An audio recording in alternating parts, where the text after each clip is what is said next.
তো বন্ধুরা, উইডোজ বের এপিসোড 9 আর 10 এর ফাইনাল এক্সপ্লেনেশন নিয়ে আমি চলে এসেছি। আর বলতে হবে সিরিজের ফাইনালটা সত্যি দারুণ হয়েছে। তাই আজকের এই ভিডিওতে আমরা শেষ দুটো এপিসোডের পুরো গল্পটা জানবো আর সঙ্গে আলোচনা করব বেশ কয়েকটা গুরুত্বপূর্ণ থিওরি নিয়ে। তবে ভিডিওটা শুরু করার আগে একটা কথা বলে রাখি, এই ভিডিওটা পুরোপুরি বুঝতে হলে উইডোজ বের নিয়ে আমার আগে 4টে ভিডিও অবশ্যই দেখে নাও। ওগুলোর লিঙ্ক আমি ডেসক্রিপশন বক্সে দিয়ে দিয়েছি। তো আর দেরি না করে চলো শুরু করা যাক। তো এপিসোড 9 এর গল্পটা শুরু হয় 1702 সাল থেকে। আগের ভিডিওতে আমি বলেছিলাম যে সারা উইলিয়ামস তার স্বামী রিচার্ড আর তাদের 5 সন্তানকে নিয়ে সেই নৌকা করে পালিয়ে যাচ্ছিল। এবার আমরা সেই ঘটনাটা আরো বিস্তারিতভাবে এখানে দেখতে পাই। ওদের নৌকা তখন উইডোজ বে আইল্যান্ডের সীমানার একেবারে কাছে পৌঁছে যায়। চারপাশে ঘন কুয়াশা ছেয়েছিল। ঠিক সেই সময় রিচার্ডের বড় ছেলে হঠাৎ তার নাক দিয়ে কালো রক্ত বের হতে শুরু করে। আমরা আগেই জেনেছি যে এই দ্বীপে যে জন্ম নিয়েছে সে এখান থেকে যেতে পারে না কোথাও। কেউ যদি জোর করে বাইরে যাওয়ার চেষ্টা করে তাহলে তার শরীরে ভয়ঙ্কর প্রভাব পড়তে শুরু করে। তাই সম্ভবত রিচার্ডের বড় ছেলের অবস্থা এই হয়েছিল। আর যদি ওরা সীমানা পুরোপুরি পেরিয়ে যেত তাহলে হয়তো 5 সন্তানই সঙ্গে সঙ্গে মরে যেত। আর হিসাব মতো আগে যে থিওরিতে আমরা কথা বলেছিলাম সেটা একদমই সত্যি হয়ে গেল। কারণ ওই 5 সন্তানের মধ্যে সবচেয়ে ছোট সন্তান যে ছিল ফ্রান্সিস, হঠাৎ সব গন্ডগোলের মধ্যে সে নৌকা থেকে জলে পড়ে যায়। ফ্রান্সিস আর নৌকাতে ফিরে উঠতে পারে না। আর তখন ওর কাছে আমরা একটা হলুদ রঙের পেন্ডেন্ট দেখতে পাই। আশা করি তোমাদের এটা মনে আছে, কারণ এই পেন্ডেন্টটাই পরে গিয়ে অনেক বড় ভূমিকার কাজ করবে। এদিকে রিচার্ড আর সারা তাদের 4টি সন্তানকে নিয়ে দ্বীপের সীমানা পেরিয়ে যায়, কিন্তু ফ্রান্সিস জলে পড়লেও মারা যায় না, সে কিন্তু বেঁচে যায়। এদিকে উইডোজ বের আবহাওয়া খুব খারাপ হয়ে যায়, যে কোনো সময় একটা ভয়ঙ্কর ঝড় আসতে পারে। তখন প্র্যাকটুসা টমকে বলে দ্বীপের সাইরেন বাজাতে, তবে সবাই এমার্জেন্সি শেল্টারে গিয়ে নিরাপদে থাকতে পারে। কিন্তু এতেও কিছু হয় না, বরং উইডোজ বের মূল ভূখণ্ডের সঙ্গে সব যোগাযোগ কেটে যায়। এরপর উইডোজ বে একজন বয়স্ক মানুষ টমকে আরো ভয় দেখিয়ে বলে 1783 সালের ভয়ঙ্কর ঝড়ের আগেও ঠিক এরকমই কালো মেঘে আকাশ ঢেকে গেছিল। তারপর ভয়াবহ বন্যা আর টর্নেডোতে পুরো শহরটা তছনছ হয়ে গেছিল। অনেক মানুষ মারা গেছিল, এমনকি ছোট ছোট বাচ্চারাও রেহাই পায়নি। এইসব কথা শুনে সবাই আরো ভয় পেয়ে যায়। আর ওই বৃদ্ধ বারবার সবাইকে এই সমস্ত কথা বলিয়ে আরো বেশি আতঙ্কিত করছিল। এদিকে এত চাপের মধ্যে টম অফিসে টাঙানো একটা বড় পোর্ট্রেটকে খুলে ফেলতে যায়, কিন্তু হঠাৎ সেই পোর্ট্রেটটাই ওর গায়ের ওপর পড়ে যায়। তারপর প্র্যাকটুসা খেয়াল করে পোর্ট্রেটে থাকা সেই মহিলাটির একটা আঙুল কাটা। এটা দেখি ওর স্যারাজ ওয়ারেন আর জার্নালের কথাটা মনে পড়ে। সেখানে লেখা ছিল যে ফ্রান্সিস ওয়ারেন ছোটবেলায় একটা দুর্ঘটনায় তার আঙুলটা হারিয়েছিল। ওর এক ভাইয়ের গাড়ির চাকা সেই আঙুলের ওপরেই উঠে গেছিল। এই দুটো ঘটনা মিলিয়ে প্র্যাকটুসা বুঝতে পারে যে ফ্রান্সিস আসলে জলে পড়ে মারা যায়নি, সে বেঁচে গিয়েছিল এবং সারা জীবন এই দ্বীপেই ছিল। আর সেই কারণেই ওর পোর্ট্রেটটা এখন এখানে টাঙানো আছে। এখন ফ্রান্সিস ওয়ারেনের পুরো ব্লাড লাইনটাকে খুঁজে বের করতে হবে, আর কাজটা একমাত্র রোজমেরি করতে পারবে, কারণ পুরো শহরে ফ্যামিলির রেকর্ড একমাত্র ওর কাছেই রয়েছে। কিন্তু এখানেই একটা বড় প্রশ্ন উঠে আসে, যদি রিচার্ডের ব্লাড লাইনের এমন কাউকে খুঁজে পাওয়াও যায় তাহলে কি দ্বীপটাকে বাঁচানোর জন্য তাকে মেরে ফেলা হবে? এই প্রশ্নের উত্তর তো এখনই পাওয়া যাচ্ছে না। এদিকে টম শেষ পর্যন্ত উইডোজ বে সাইলেন্টটাকে চালু করে দেয়। অন্যদিকে শেরিফ বাশির তার স্ত্রীকে নিয়ে দ্বীপ ছেড়ে চলে যাওয়ার কথা ভাবছিল, কারণ তার স্ত্রী যে কোনো সময় সন্তানের জন্ম দিতে পারে। আর বাশির একেবারেই চাইছিল না যে তার সন্তান এই দ্বীপে জন্ম নিক। কিন্তু তখন ঝড় এতটাই ভয়ঙ্কর হয়ে ওঠে যে সমুদ্রের পথে কোথাও যাওয়া তো আর নিরাপদ ছিলই না। তাই তার স্ত্রী তাকে বলে যে এই অবস্থায় দ্বীপ ছেড়ে যাওয়া কোনো মতেই সম্ভব নয়। কিন্তু তার স্ত্রী তো জানেই না যে ওর সন্তান এই দ্বীপে যদি জন্মায় তাহলে তার সাথে কি হতে পারে। তবুও বাশির কোনোভাবে দ্বীপ ছেড়ে বেরিয়ে যাওয়ার খুব চেষ্টা করছিল, কিন্তু উইক ওকে জানায় সমুদ্রের পথে একের পর এক নৌকা ডুবে যাচ্ছে, এখন আর কোনো নৌকাই পাওয়া যাচ্ছে না। তাই এই মুহূর্তে দ্বীপ ছেড়ে বেরোনোর কোনো উপায় নেই। এদিকে সাইরেন বাজার পর দ্বীপের সব বাসিন্দা আর সব টুরিস্টকে ইমার্জেন্সি শেল্টারে নিয়ে আসা হয়। কিন্তু তখনও নতুন একটা সমস্যা দেখা দিয়েছিল। ঝড়ের জন্য বিদ্যুতের লাইন প্রায় পুরোপুরি নষ্ট হয়ে গেছে। জেনারেটরটাও ঠিকমতো ভাবে কাজ করছিল না। ওটা দিয়ে শেল্টারে মাত্র আধ ঘন্টার জন্য বিদ্যুৎটা দেওয়া সম্ভব হচ্ছিল। জেনারেটরের দায়িত্বে থাকা লোকটা টমকে বলে লাইট হাউসে থাকা গ্যারেটের কাছে হয়তো কিছু দরকারি যন্ত্রপাতি আছে, ওর হয়তো সাহায্য নেওয়া যেতে পারে। তারপর টম সঙ্গে সঙ্গে ওয়াকি টকি নিয়ে গ্যারেটের সঙ্গে যোগাযোগ করার চেষ্টা করছিল, কিন্তু ঝড়ের জন্য ঠিকমতো কথা বলা যাচ্ছিল না। তাই টম নিজেই লাইট হাউসের দিকে রওনা দেয়। এদিকে গ্যারেট আবার লাইট হাউস ছেড়ে এমার্জেন্সি টাউন হলের দিকে আসছিল। দূর থেকেই তারা দুজনকে বাইনাকুলার দিয়ে দেখতে পায়। ঠিক তখনই টম খেয়াল করে আকাশে সত্যি কালো মেঘ জমে গেছে আর দূরে টর্নেডোটাকেও দেখা যাচ্ছে, ঠিক যেমনটা ওই বৃদ্ধ মানুষটা আগেই বলেছিল। এরপর টম আর গ্যারেট একে অপরের সঙ্গে দেখা করে। ঠিক সেই সময় সামান্য দৌড়ে ওদের দিকেই আসছিল, কিন্তু হঠাৎ এক ভয়ঙ্কর টর্নেডোতে সামানকে পুরো উড়িয়ে নিয়ে চলে যায়, অর্থাৎ এইখানেই তার চ্যাপ্টার পুরো শেষ। এদিকে টম, ওর ছেলে ইভান, তারপর ড্যান, গ্যারেট, বাশির এবং তার স্ত্রী এই শহরের বাকি সবাই টাউন হলে শেল্টারে নিরাপদ ছিল। তবে তারা আর কতক্ষণ নিরাপদে থাকবে সেটা কিন্তু কেউ জানতো না। পুরো শহরের মধ্যে শুধুমাত্র বৃদ্ধা রুথই শেল্টারে আসেনি, কারণ সে নিজের বাড়ি ছেড়ে কোথাও যেতে চাইছিল না। রুথ এমনিতেই একটুখানি অদ্ভুত স্বভাবের মানুষ ছিল। টমের অফিসেও ওকে বারবার অদ্ভুত আচরণ করতে দেখা গেছে। এদিকে রোজমেরি নিজের কাজ শেষ করে ফেলছিল, অর্থাৎ রিচার্ডের মেয়ে ফ্রান্সিসের পুরো ব্লাড লাইনটা সে খুঁজে বের করে ফেলেছিল। এটা জানার পর ভিক্টোরিয়া আর টম সঙ্গে সঙ্গে রোজমেরির কাছে চলে যায়। তখন রোজমেরি আগেই প্রজেক্টে সবকিছু দেখানোর ব্যবস্থা করে রেখেছিল। তারপর রোজমেরি জানায় এই সাইলেন্ট আইল্যান্ডে এমন একজন মহিলা আছেন যিনি রিচার্ডের ব্লাড লাইনের শেষ জীবিত সদস্য। তবে সেই মহিলার পরিচয় আগে রোজমেরি পুরো ওয়ারেন ফ্যামিলির ব্লাড লাইনটা দেখাতে শুরু করে। তোমরা এখানে পুরো ফ্যামিলি ট্রিটাকে স্ক্রিনে দেখতে পাবে, চাইলে ভিডিওটি পজ করেও ভালো করে একবার দেখে নিতে পারো। শুরুতে রিচার্ড ওয়ারেনের প্রথম বিয়ে হয়েছিল একজন সাধারণ মহিলার সঙ্গে। তাদের দুজন সন্তানও হয়েছিল, কিন্তু উইডোজ বিয়েতে আসার পর সেই দুজন মারা যায়। তারপর রিচার্ডের আরো 5 জন সন্তান হয়, কিন্তু তাদের মধ্যে 4 জন দ্বীপের সীমানা পার হওয়ার সঙ্গে সঙ্গেই মারা যায়। শুধু ফ্রান্সিসই একমাত্র বেঁচে থাকে, কারণ সে জলে পড়ে গেছিল। জলে ভেসে ফ্রান্সিস আবার উইডোজ বিয়ে তীরেই ফিরে আসে। সেখানে বার্নাবাস ফিশার নামে একজন লোক তাকে খুঁজে পায় এবং নিজের বাড়িতে নিয়ে গিয়ে বড় করে তোলে। এরপর ফ্রান্সিস যখন 14 বছর বয়সে পৌঁছায় তখন বার্নাবাস তাকেই বিয়ে করে, কিন্তু বিয়ের কয়েকদিনের মধ্যেই বার্নাবাস মারা যায় আর তার সব ব্যবসার দায়িত্ব এসে পড়ে ফ্রান্সিসের উপরে। ফ্রান্সিস আর বার্নাবাসের একটা ছেলে হয় যার নাম হয় জোনাথন। জোনাথন বড় হয়ে বিয়েও করে, কিন্তু দুর্ভাগ্যবশত তার বেশিরভাগ সন্তানই তো বেঁচে থাকে না। শুধু সোফিয়া নামে একজন মেয়ে বেঁচে ছিল। পরে সোফিয়া ব্রায়ান নামে একজনকে বিয়ে করে, তাদের 6টা সন্তান হয়। এরপর সেই 6 জনেরও সন্তান হয়, কিন্তু সময়ের সঙ্গে সঙ্গে পরিবারের বেশিরভাগ সদস্য মারা যেতে থাকে। এরপরও ব্লাড লাইন এগিয়ে যায়। মাঝখানে পরিবারের 2 ভাই বোনের মধ্যে এমন একটা সম্পর্ক তৈরি হয় যেটা একেবারেই স্বাভাবিক ছিল না। মানে বুঝতে পারছো তো আমি কি বলতে চাইছি এখানের মধ্যে। এরপর এখানে আরো কয়েকটা জেনারেশন আসে। পুরো ফ্যামিলি ট্রিটা তোমরা স্ক্রিনে এখানে দেখতে পাবে। এই ব্লাড লাইনের মধ্যে অনেক সন্তান জন্ম নিয়েছিল, কিন্তু তাদের মধ্যে বেশিরভাগই কেউ বাঁচতেই পারেনি। শেষ পর্যন্ত রোজমেরি জানায় রিচার্ড ওয়ারেনের ব্লাড লাইনে আর মাত্র একজনই জীবিত আছে, আর তিনি কেউ নন বরং সেই বৃদ্ধা মহিলা রুথ। হ্যাঁ বন্ধুরা, রুথ হচ্ছে সারা জীবনই বিয়ে করেনি, তাই ওর পর এই ব্লাড লাইন আর এগোয়নি। মানে রুথ যদি মারা যায় তাহলে রিচার্ড ওয়ারেনের পুরো ব্লাড লাইনটাও শেষ হয়ে যাবে, কারণ রুথই হচ্ছে এই ব্লাড লাইনের শেষ জীবিত সদস্য। আরেকটা সব থেকে মজার কথা হলো 1959 সালে রুথ মিস উইডোজ বে হয়েছিল, আর বর্তমানে সে সিটি হলে কাজ করে। এখানে একটা বিষয় তোমরা খেয়াল করো, ঝড় শুরু হওয়ার পর রুথ একমাত্র মানুষ যে শেল্টারের মধ্যে আসতে রাজি হয়নি। এরপর উইক, টম আর প্যাট্রুশার মধ্যে এই নিয়ে একটুখানি তর্ক শুরু হয়। উইকের মতে পুরো দ্বীপকে বাঁচাতে হলে রুথকে তো মেরে ফেলতেই হবে, কিন্তু প্যাট্রুশা এটা একদমই চাইছিল না। ওর মতে শুধু দ্বীপকে বাঁচানোর জন্য একজন নির্দোষ মানুষকে মেরে ফেলা কোনোভাবেই ঠিক নয়। টম একটুখানি কনফিউজই হয়ে পড়েছিল ব্যাপারটাকে নিয়ে, কিন্তু দ্বীপের মানুষের অবস্থা দেখে ওর মাথায় রুথকে মেরে ফেলার চিন্তা আসতে শুরু করে। আর এখানেই উইডোজ বের এপিসোড 9 শেষ হয়ে যায়। এরপর শুরু হয় এপিসোড 10। এপিসোড 10 এর শুরুতেই আমরা দেখি টম লুকিয়ে রুথের মেডিকেল রেকর্ড বের করে। টম আসলে জানতে চাইছিল যে যদি রুথের কোনো মারাত্মক অসুখ থাকে তাহলে তাকে মেরে ফেললেও অন্তত নিজের কাছে ততটা অপরাধী মনে হবে না। অ্যাকচুয়ালি টম এখানে নিজেকে বোঝানোর চেষ্টা করছিল একটা এমন মানুষ যে হয়তো পরবর্তীকালে মারা যাবে, তাই কয়েক মাস আগে যদি তাকে মারা হয় তাহলে হয়তো এই ব্যাপারে অতটা গিল্টি ফিল হবে না, আর এই অভিশাপ থেকেও এই দ্বীপটাকে হয়তো বাঁচানো সম্ভব হবে। কিন্তু রুথের মেডিকেল রেকর্ড চেক করে টম অবাক হয়ে যায়। এত বয়স হলো রুথ একেবারে সুস্থ ছিল। তবে একটা অদ্ভুত বিষয় ছিল, রেকর্ডে দেখা যায় রুথ রোজ রাতে 2টো ওষুধ খেত, অথচ এই 2টো ওষুধ একসঙ্গে কখনোই খাওয়া উচিত না, এটা এখানে লেখা ছিল। এটা দেখেই টম একটা প্ল্যান করে, সে ঠিক করে রুথকে সে 2টো ওষুধ একসঙ্গেই খাওয়াবে। তারপর টম রুথের বাড়ি যায়। সেখানে গিয়ে দেখে সে বাইরে এত ভয়ঙ্কর ঝড় চললেও রুথ দিব্যি ট্রেডমিলের মধ্যে হাঁটছে। শুধু তাই না, এই বয়সে রুথ দারুণ লেভেলে ফিট ছিল, এমনকি ওর ক্যালেন্ডারে প্রতিদিনের সব কাজ সুন্দর করে লেখা ছিল।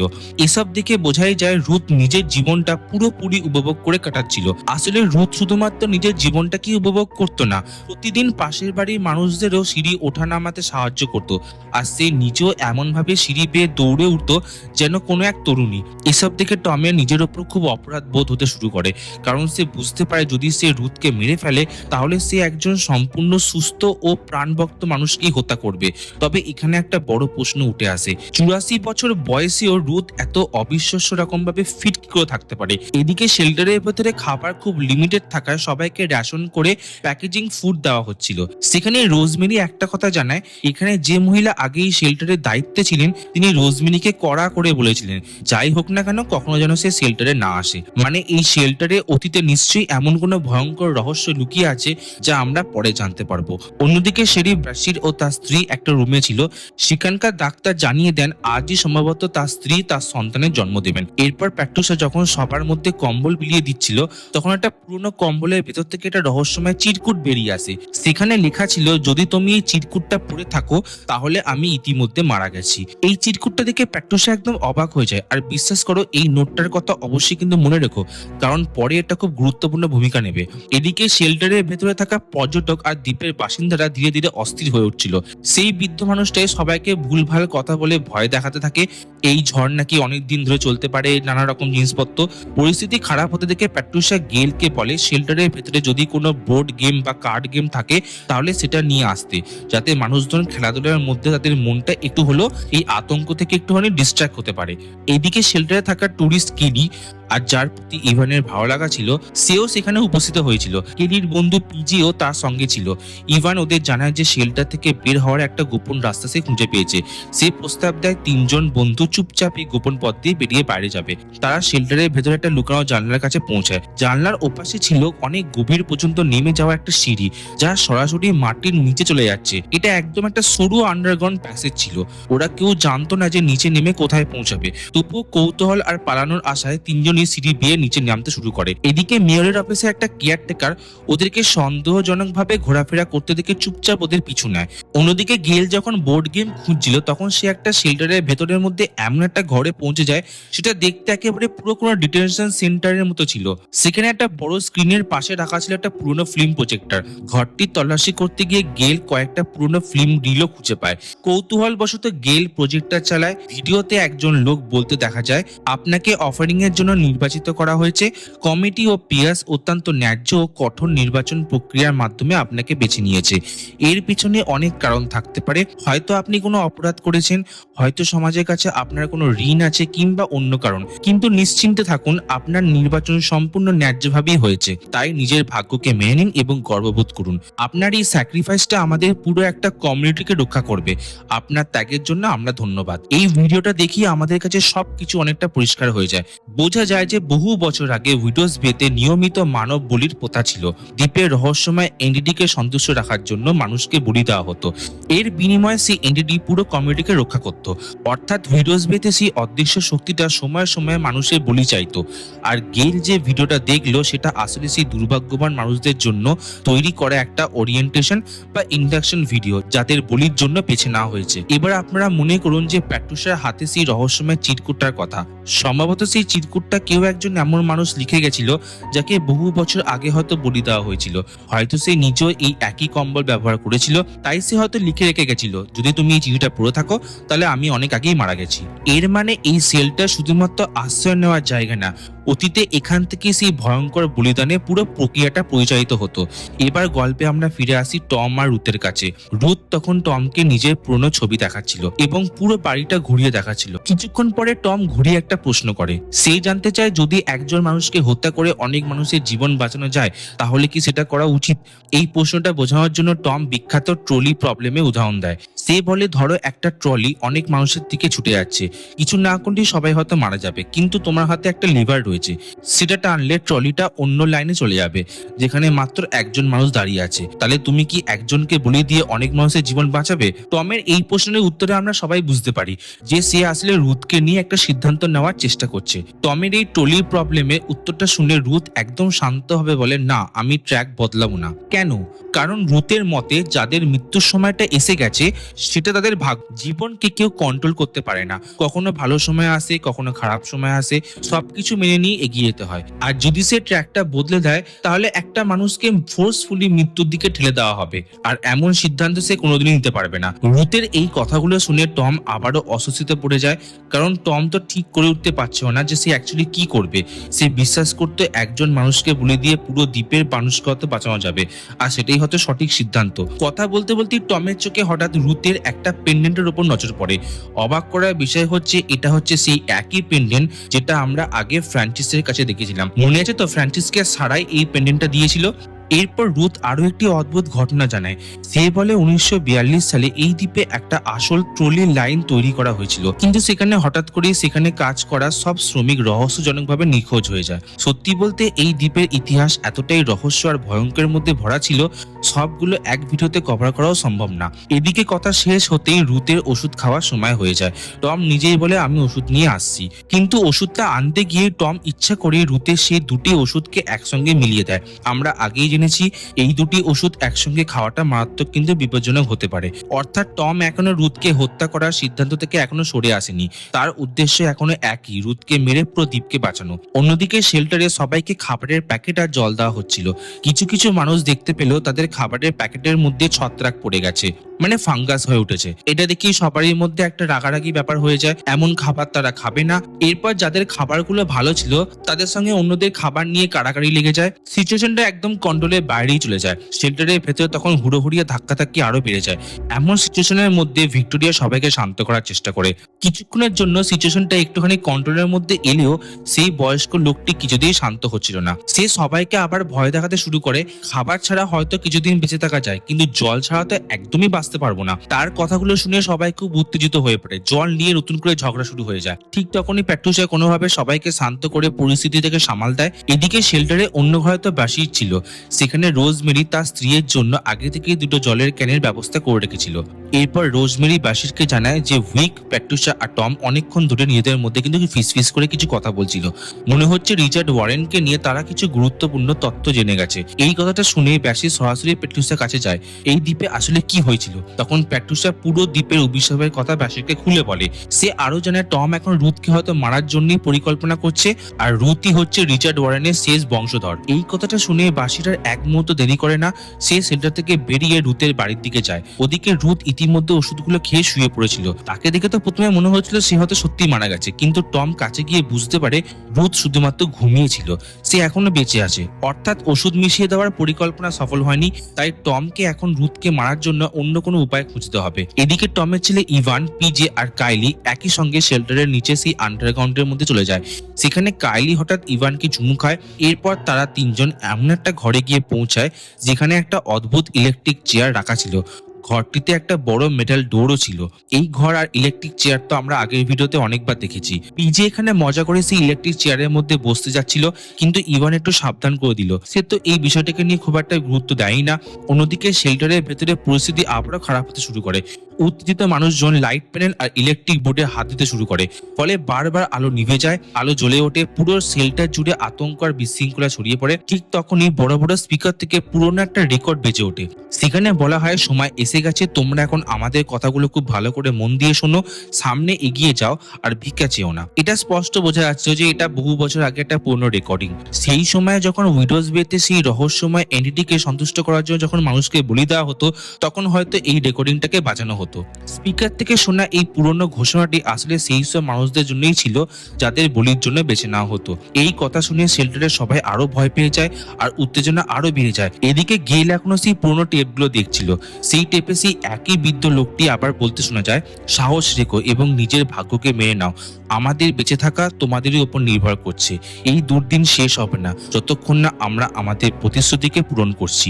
সে আরো বলে, একটি প্রাণের বদলে একটি প্রাণ, এই দ্বীপ নিজেই তার বলি দাবি করবে। সে আরো জানায় যে চার্চের ঘন্টা যখনই বাজবে একটি বলি দিতে হবে, আর যাদের বলি দেওয়া হবে তাদের প্রতি কোনো রকম সহানুভূতি দেখানো যাবে না, বরং তাদের ভয় পাওয়াটাই জরুরি, কারণ সেই রহস্যময় এন্টিটি নাকি মানুষের ভয়ের স্বাদ উপভোগ করে। শেষে লোকটি প্রার্থনা করে বলে, চলো সবাই প্রার্থনা করি আমরা যেন এই এন্টিটি দীর্ঘ ও শান্ত ঘুমে ঘুমিয়ে থাকে।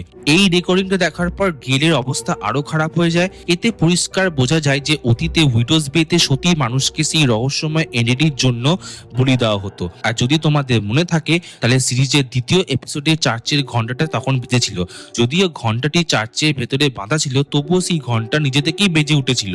অর্থাৎ সেটি ছিল সেই এন্টিটির একটা সংকেত। এই দৃশ্যগুলো দেখেই গেল আতঙ্কে দৌড়ে শেল্টার আর মেন হলে ফিরে আসে। তখন তো সেখানে সবাই চিৎকার চেঁচামেচি করছিল। প্যাট্রিশিয়া তাকে শান্ত করে বললেও গেল চিৎকার করে বলে, এই জায়গাটা একটা ডেথ ট্র্যাপ, সবাই পালাও। তার কথা শুনে সবাই আতঙ্কে দৌড়াতে শুরু করে। এদিকে তখন শেল্টারের সব আলোগুলো নিভে গিয়েছিল, অর্থাৎ পুরো শেল্টার জুড়ে এমন একটা সিচুয়েশন ক্রিয়েট হয়ে গেছিল যেখানে আর কোনো মুহূর্তেই সেফ ফিল হচ্ছিল না। এদিকে টম খুব চিন্তায় ছিল, কারণ রুথ এখনো মারা যায়নি। সে ওয়াকি টকি দিয়ে শেল্টারে থাকা প্যাট্রিশিয়ার সঙ্গে যোগাযোগ করার চেষ্টা করছিল, কিন্তু সিগন্যাল একদম পরিষ্কার ছিল না। শেষে টম একটা বালিশ তুলে নেয় যাতে ঘুমিয়ে থাকা রুথকে সে শ্বাসরোধ করে মেরে ফেলতে পারে।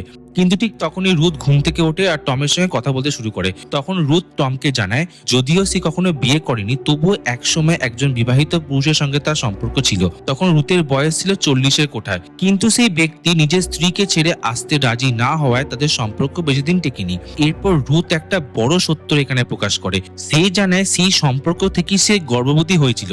হ্যাঁ বন্ধুরা, রুথ গোপনে একটা কন্যা সন্তানের জন্ম দিয়েছিল। তারপর সেই বাচ্চাটাকে সে ওই ব্যক্তির হাতে তুলে দেয় যাতে সে এবং তার স্ত্রী মিলে সেই বাচ্চাটাকে বড় করতে পারে। রুথ দূর থেকেই নিজের মেয়েকে বড় হতে দেখেছিল, কিন্তু সে আরো জানায় যে তার মেয়ের শৈশব নাকি খুব ভালো কেটেছিল, কিন্তু শেষ পর্যন্ত সে বেঁচে থাকতে পারেনি। এই কথাগুলো শুনে টম পুরোপুরি অবাক হয়ে যায়। সে রুথকে জিজ্ঞাসা করে, তোমার মেয়েকে? তখন রুথ উত্তর দেয়, যে মেয়েকে তুমি বিয়ে করেছিলে। হ্যাঁ বন্ধুরা, রুথের মেয়ে আর কেউ নয় বরং লরেন।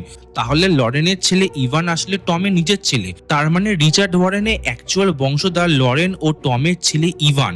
রুথ আরো বলে এই কারণেই টমের জন্য তার মনে সব সময় একটা আলাদা জায়গা আছে। আসলে লরেন যখন মেন্টাল হসপিটালে ছিল তখন রুথ তাকে দেখতে যেত। এমনকি সে আজ পর্যন্ত মেয়রের অফিসে একমাত্র কারণেই কাজ করছিল, যাতে সে শুধু তার নাতি ইভানকে প্রতিদিন একবার করে দেখতে পায়। নইলে 84 বছর বয়সে কে চাকরি করে? এমনকি রুথের বাড়ির ফ্রিজের উপর ইভানের একটা ছবিও লাগানো ছিল। এই সব সত্য জানার পর টম পুরোপুরি ভেঙে পড়ে। তখন সে বুঝতে পারে যে একটু আগেই সে রুথকে মেরে ফেলতে চাইছিল। তখন সে বুঝতে পারে যদি একটু আগে রুথকে মেরে ফেলতো তাহলে কোনো কারণ ছাড়াই তাকে হত্যা করা হতো, তবুও উইডোজ বিয়ের এই অভিশাপ শেষ হতো না। টম একটু রাগের মাথায় রুথের উপর একটু চিৎকার করে ওঠে। রুথ ভয় পেয়ে যায়। টম তখন জিজ্ঞাসা করে, এই সত্যিটা তুমি কাউকে বলেছো? রুথ জানায়, না, তুমিই প্রথম সেই মানুষ যাকে আমি সব বললাম। এই কথাগুলো শুনে টম শান্ত হয়ে যায় এবং রুথকে জড়িয়ে ধরে। ঠিক সেই মুহূর্তেই বাসির সেখানে পৌঁছে যায়। এসেই সে রুথকে লক্ষ্য করে গুলি চালায়। হ্যাঁ বন্ধুরা, বাসি রুথকে মারতে এসেছিল, কারণ সে বিশ্বাস করতে যে রিচার্ড ওয়ারেনের শেষ বংশধর মারা গেলে উইডোজ বিয়ের অভিশাপও শেষ হয়ে যাবে। সেই কারণে সে রুথের উপর গুলি চালায়। এটা দেখে টম রেগে গিয়ে বাসির উপর চিৎকার করে এবং বলে রুথ শেষ বংশধর নয়। এই কথা শুনে বাসির সঙ্গে সঙ্গে বন্দুক টমের দিকে তাক করে জিজ্ঞাসা করে, তাহলে শেষ বংশধর কে? টম তো অ্যাকচুয়ালি এখানে মিথ্যা কথা বলে, কিন্তু আমরা জানি যে টম ইচ্ছা করে এই মিথ্যা কথা বলছিল, কারণ সে নিজের ছেলে ইভানকে বাঁচাতে চেয়েছিল। কারণ বাসি যদি জানতে পারতো যে ইভানই আসল বংশধর, তাহলে সে ইভানকেও মেরে ফেলতো। এদিকে ইভান, কাইলি আর পিজে যখন শিল্ডারের আন্ডারগ্রাউন্ডের বাংকারে ছিল, কিছুক্ষণ পর মেয়রের অফিসে সেই কর্মচারী কেনি তো সেখানে পৌঁছে যায়। সে তিনজনকে বকাঝকা দিয়ে সেখান থেকে বের করে দেয়, কিন্তু পিজে বের হওয়ার আগে কেনিথকে একটা রহস্যময় ইলেকট্রিক চেয়ারের রুমের ভেতরে আটকে দিয়ে পালিয়ে যায়। তবে ইভান পালায় না। সে কেনিথকে বাঁচানোর জন্য বাইরে থেকে দরজাটা খোলার চেষ্টা করতে থাকে, কিন্তু কোনোভাবে সেই দরজা লক হয়ে গেছিল। হঠাৎ ভেতর থেকে কেনিথের ভয়ঙ্কর চিৎকার আমরা শুনতে পাই। মনে হচ্ছিল কোনো অদৃশ্য এন্টিটি তাকে আক্রমণ করেছে। এই কথা শুনে ইভান ভয়ে কেঁপে ওঠে। কিছুক্ষণ পর কেনিথের চিৎকারটা হঠাৎ থেমে যায়, অর্থাৎ এন্টিটি তাকে হয়তো মেরে ফেলেছে, নয়তো কোথাও অদৃশ্য করে ফেলেছে। এরপর আশ্চর্যের বিষয় হলো দরজাটা নিজে থেকেই খুলে যায়। ইভান ভেতরে ঢুকে দেখে সেখানে কেনিথের কোনো চিহ্নই নেই। ঠিক তখনই বাইরে চলা সেই ভয়ঙ্কর ঝড়টাও থেমে যায়। শেল্টারে থাকা সবাই মনে করে যে হয়তো এই অভিশাপ শেষ হয়ে গেছে। এমনকি টমের ওপর বন্দুক তাক করে থাকা বাসিরও শান্ত হয়ে যায়। সে ভাবতে শুরু করে হয়তো উইডোজ বিয়ের কাজ সত্যি শেষ হয়ে গেছিল। আরো অবাক করার বিষয় হলো বাসির যখন গুলি চালিয়েছিল সেটা রুথের কানে ছুঁয়ে বেরিয়ে গেছিল, অর্থাৎ রুথ মারা যায়নি। সে ধীরে ধীরে জ্ঞান ফিরে পেয়ে উঠে বসে। টম সঙ্গে সঙ্গে সবাইকে বলে রুথকে ইমিডিয়েটলি হসপিটালে নিয়ে যাও। এদিকে ভিক্টোরিয়া ভেবেছিল টম হয়তো রুথকে মেরে ফেলেছে, কিন্তু বাস্তবে রুথ বেঁচে ছিল আর ইভানও জীবিত ছিল। তাহলে ঝড় থামলো কেন? কারণ এই দ্বীপে এন্টিটি তার প্রয়োজন বলিও পেয়ে গেছিল কিনিথকে মেরে। এরপর দৃশ্য পাল্টে যায়। ঝড়ের কারণে উইডোজ বিয়েতে বাড়িঘর, সাইনবোর্ড আর চারপাশে সবকিছু ভেঙে পড়েছিল। টম একটা জলাশয়ের ধারে গিয়ে সেই হলুদ পেন্ডেন্টটা জলের মধ্যে ফেলে দেয়। তারপর টম আর তার ছেলে ইভান গাড়িতে করে দ্বীপ ছেড়ে চলে যাওয়ার প্রস্তুতি নেয়। ঠিক তখনই আবার চার্চের বেলটা বেজে ওঠে। এবার এই ঘন্টাটা 8 বার বাজে। এর অর্থ ছিল যে সেই দ্বীপে এন্টিটি এখনো আরো 8টি বলি চাইছে। আর এখানে উইডোজ বিয়ের গল্প নতুন রহস্য ইশারা দিয়ে শেষ হয়ে যায়। বন্ধুরা, এটাই ছিল পুরো সিজন 1 এর কমপ্লিট এন্ডিং এক্সপ্লেনেশন ভিডিও। শেষ এপিসোডের একের পর এক যে সমস্ত ক্রেজি টুইস্ট আমরা দেখেছি সেগুলো সত্যি অবাক করার মতো বিষয়। এবার চলুন সিজন 1 এ কিছু গুরুত্বপূর্ণ থিওরি নিয়ে কথা বলা যাক। সব থেকে বড় প্রশ্ন হলো এই পুরো অভিশাপের শুরুটা কিভাবে হয়েছিল। এর উত্তর লুকিয়ে আছে 1702 সালে, যখন রিচার্ড ওয়ারেন তার লোকজনদের নিয়ে এই দ্বীপে বসতি স্থাপন করেছিলেন। তখন প্রথম শীতেই পরিস্থিতি খুব ভয়াবহ হয়ে ওঠে। খাবারের জল শেষ হয়ে যায়, মানুষ এতটাই ক্ষুধার্ত হয়ে পড়েছিল যে তারা মৃত মানুষের দেহ পর্যন্ত খেতে শুরু করেছিল। এমনকি রিচার্ডও নিজে প্রায় একই কাজ করেছিল। ঠিক সেই সময় চোখে পড়ে একটা কালো রঙের মাশরুম। মজার বিষয় হলে এই একই মাশরুম পরে ভুল করে টমও খেয়ে ফেলেছিল। রিচার্ড ভেবেছিল ঈশ্বর তাকে বাঁচানোর জন্য এই মাশরুমটা পাঠিয়েছেন, কিন্তু এটা কোনো ভগবানের আশীর্বাদ ছিল না। এটা ছিল সেই দ্বীপে ভয়ঙ্কর হাঙ্গার এন্টিটির একটা অশুভ শক্তির উপস্থিতি। এরপর রিচার্ড নিজের রক্ত ও শরীরের বিনিময়ে এই এন্টিটির সঙ্গে একটা ডিল করে, বদলে এন্টিটি দ্বীপের মানুষদেরকে বেঁচে থাকার একটা সুযোগ দেয়।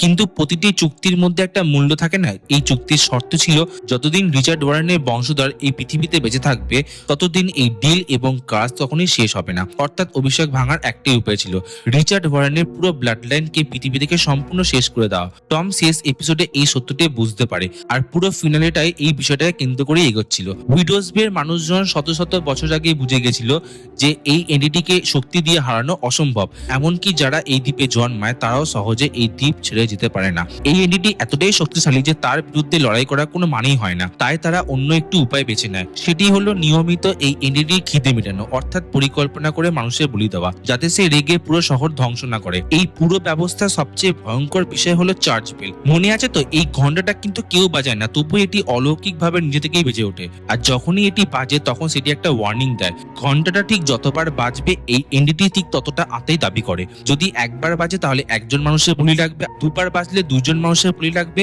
এইভাবেই সংখ্যাটা বাড়তে থাকে। রেভারেন্ড ব্রাইস এই ভয়ঙ্কর সত্যটা জেনে গেছিল, কিন্তু সে এই সত্যিটা জানার পর সে আর সহ্য করতে পারে না, সেই জন্যই সে সুইসাইড করেছিল। এবার আরেকটা থিওরিতে আমরা কথা বলবো। যদি তোমরা ভালো করে লক্ষ্য করে থাকো তাহলে দেখবে এপিসোড 2 এর শুরুতেই চার্চের বেলটা 8 বার বেজেছিল। এখন এই পুরো সিরিজে যতজন মানুষ মারা গেছে তাদের সংখ্যা যদি সত্যিকারে গুণে দেখো তাহলে কিন্তু ঠিক সেই 8টা নম্বরই বেরোয়। প্রথম এপিসোডে কুয়াশার মধ্যে হারিয়ে যাওয়া ক্লার্ক, সেকেন্ড হচ্ছে রেভারেন্ড ব্রাইস, দ্বীপের প্রতিষ্ঠাতা রিচার্ড ওয়ারেন, বুগিম্যান 5 ও 6 নম্বরের মধ্যে সেই পেট্রুশাকে তাড়া করার সময় বুগিম্যান যাদেরকে হত্যা করেছিল সেই দুজন ব্যক্তি, 7 নম্বর হচ্ছে টর্নেডোর মধ্যে উড়ে যাওয়া ড্রাগ ডিলার শামান, আর 8 নম্বর হচ্ছে কেনিথ, যে আন্ডারগ্রাউন্ড রুমের মধ্যেই ভেতরে অদৃশ্য হয়ে যায়। অর্থাৎ এই 8টি বলি সম্পূর্ণ হওয়ার সঙ্গে সঙ্গে ঝড়টাও থেমে যায়। এর মানে দাঁড়ায় এই এন্টিটি তার চাওয়া 8টি আত্মা সে পেয়ে গেছে। স্বাভাবিকভাবে এরপর এই এন্টিটি দীর্ঘ সময়ের জন্য ঘুমিয়ে পড়ার কথা ছিল, কিন্তু কিছুক্ষণ পর আবার চার্চের বেলটা বেজে ওঠে আর সেটা আবার 8 বার বাজে। অর্থাৎ এই এন্টিটি আবার নতুন করে 8টি বলি দাবি করছিল। তবে এখানেই রয়েছে একটা বড় টুইস্ট। অনেকে আবার মনে করে যে এপিসোড 2 এ নাকি 8 বার নয় 9 বার বেজেছিল। আমিও প্রথমে এটা ভেবেছিলাম। শেষে অ্যাকচুয়ালি 9 নম্বর ঘন্টাটা একটুখানি একোর মতো শোনা যাচ্ছিল। যদি এটা সত্যি 8 বার বেজে থাকে তাহলে প্রথম থিওরিটা একদম সঠিক, কিন্তু যদি 9 বার বেজে থাকে তাহলে পুরো হিসাবটাই বদলে যায়। সেক্ষেত্রে ফিনালেতে আবার 8 বার বাজানোর অর্থ হবে এনডিটি এখনো নতুন একটা আত্মা চায়, অর্থাৎ আগে 9 জনের তালিকার মধ্যে একজনের বলি সে সত্যিকারে গ্রহণ করেছে, আর সেই একজন হলো কেনিথ। এর মানে হলো এই সিরিজে আমরা যাদেরকে মরতে দেখেছি তাদের মৃত্যুটা এই এনডিটির কাছে অফিসিয়াল স্যাক্রিফাইস হিসেবে সে গুনবে না। সেই কারণে এই এনডিটি এখনো অব্দি রেগে আছে, তার খিদে মেটেনি, সে আবার নতুন করে আরেকটা বলি সে দাবি করছে। এবার আসি একটা খুব গুরুত্বপূর্ণ বিষয়। রিচার্ড ওয়ারেন শত শত বছর বেঁচে ছিল কারণ তার সঙ্গে এই এনডিটি একটা চুক্তি করেছিল, আর সেই চুক্তির কারণে এই এনডিটি তাকে জীবিত রেখেছিল।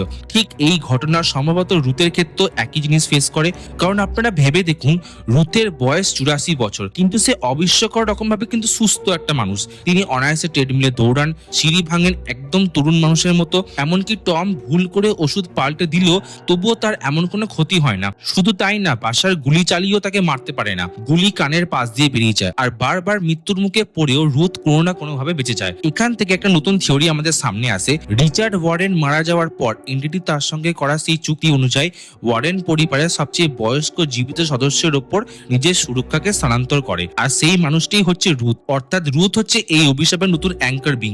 যতক্ষণ রুথ বেঁচে আছে ততক্ষণ অব্দি এই এনডিটি তাকে রক্ষা করবে, আর যদি রুথ মারা যান তাহলে সেই দায়িত্ব সরাসরি চলে যাবে যাবে ইভানের ওপর, কারণ তখন ওয়ারেন পরিবারের শেষ জীবিত বংশধর থাকবে শুধুমাত্র ইভান। এই কারণে আমরা ফাইনাল এপিসোডে দেখি যে কিনিথকে এই এনডিটি টেনে নিয়ে গেল ইভানকে সে কোনো রকম ক্ষতি করে না, বরং সে অপেক্ষা করছিল ইভান যেন ঘর থেকে বেরিয়ে যায়, কারণ ইভানকে মেরে ফেললে ওয়ারেনের ব্লাড লাইনই শেষ হয়ে যেত আর তার সঙ্গে এনডিটি এত বছরের চুক্তিটাও ভেঙে যেত, আর সেটা এই এনডিটি কোনোভাবেই হতে দেবে না। সবচেয়ে দুঃখের বিষয় হলো এটাই যে ইভান আর কোনোদিনও এই দ্বীপ ছেড়ে যেতে পারবে না, কারণ সেই তো হচ্ছে ওয়ারেন পরিবারের শেষ বংশধর। এবার আসি আমরা সব থেকে বড় প্রশ্নে, আসলে এই এনডিটি জিনিসটা কি? মজার ব্যাপার হলো যে পুরো সিরিজে এই এনডিটিকে কখনোই সরাসরি দেখানো হয়নি, তার আসল রূপটাকে অনেকটা এড়িয়ে রেখেছে ডাইরেক্টর, ফলে আজও কেউ ঠিকমতো বলে উঠতে পারে না যে এই এনডিটি আসলে কেমন দেখতে বা সে কি চায়। এটাতে একটা জিনিস কনফার্ম হয়ে যায় যে উইডোজ বে সিজন 2 তে মেবি আরো কিছু ইন্টারেস্টিং জিনিস আমরা দেখতে পাবো।